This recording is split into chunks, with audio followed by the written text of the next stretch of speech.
How's it going, everyone? It's me, Taylor, and today I thought I would come to you with another Top 5 Wednesday video. Now, I haven't done a Wednesday video in a long time, but that's because some of the topics that were chosen for those weeks I just wasn't interested in, or I hadn't read books that were involved in those topics. But I'm really interested in the category this week, so let's jump right into the Top 5 Summer Reads. When you're thinking of reading a book in the summer, you want something that's light and funny. And that's exactly what I look forward to while reading a book in the summer.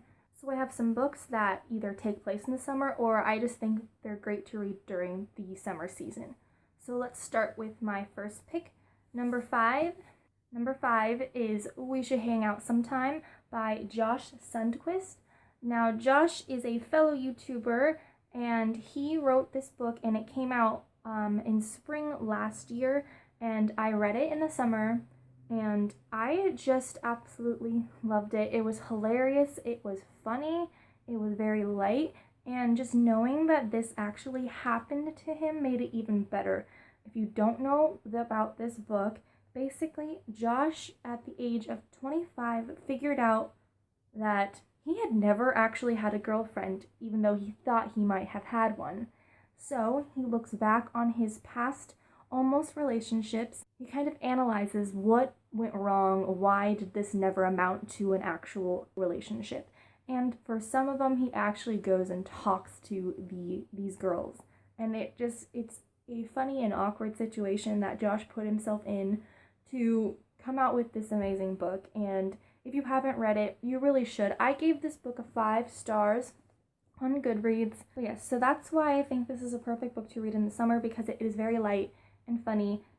The next book I have is a book that does take place in the summer, and I did read this during a summer one time.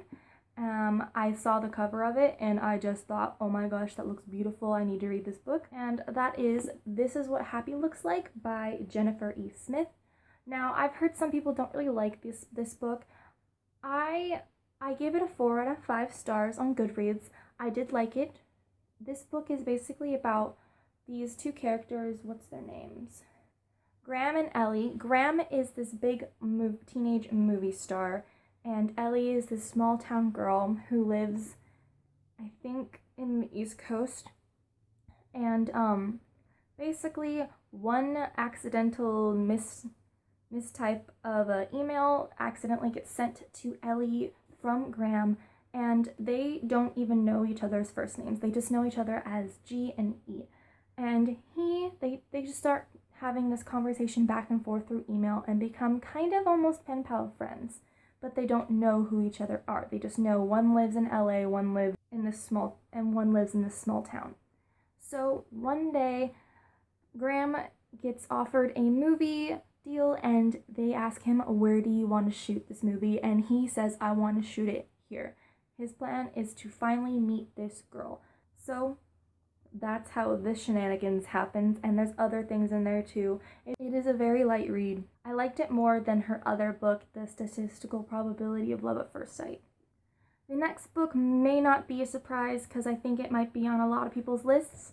So number 3 is Amy and Roger's Epic Detour by Morgan Matson. I absolutely love Morgan Matson's books. I read my book when I met her. She's fantastic. And I really do love this book. I think I gave this 5 stars. It's been a while since I've read it. This book is basically about a road trip between Amy and Roger, and they are making their way from California to Connecticut. And it's really fun, and it makes me want to go on a road trip. I actually want to take the road trip they took and do all those things. But the best thing about this book and Morgan Matson's other books that she's written is that it has fun drawings and pictures and things in there that just make it more interesting to read, like where they're at. They have playlists, their menu for the diners that they go to. It's fantastic. Here's one of their playlists that they do in the car. I just loved it. So yes, but fair warning, this book does have some sad elements to it, so some people might not like that for a summer read, but I just still think it's the perfect summer book to read. The next book is another Morgan Matson book, and it is probably my favorite of hers, but I can't say that because I haven't read her newest book yet, The Unexpected Everything. But I really do love this book, and it was the first one I've read about, the first book that I read by her, and that is Since You've Been Gone by again, Morgan Matson. So this book, I loved it. It does take place in the summer as well. Most of her books take place in the summer, which I find amazing. And this book is about this girl, Emily, and she is trying to go through the disappearance and loss of her best friend, Sloane. Sloane was this very outgoing person who kind of brought Emily out of her shell sometimes, but Emily still was in the shadows of her friend Sloane. Sloane has gone missing. Her house is empty. Everything's gone. She's cut contact with Emily completely. And the only thing that gets left behind is this list of things to do. And so Emily thinks that by doing these things on this list will somehow lead her back to her best friend. With the help of Frank Porter and other friends, she goes through the process of trying to complete this list. And I love this. I love the cover. It's a very summery cover. I love the inside jacket. It is beautiful. The list is right on the back of the book, and it's just lovely. I'll just read you some of these things that she has to do. Kiss a stranger, steal something.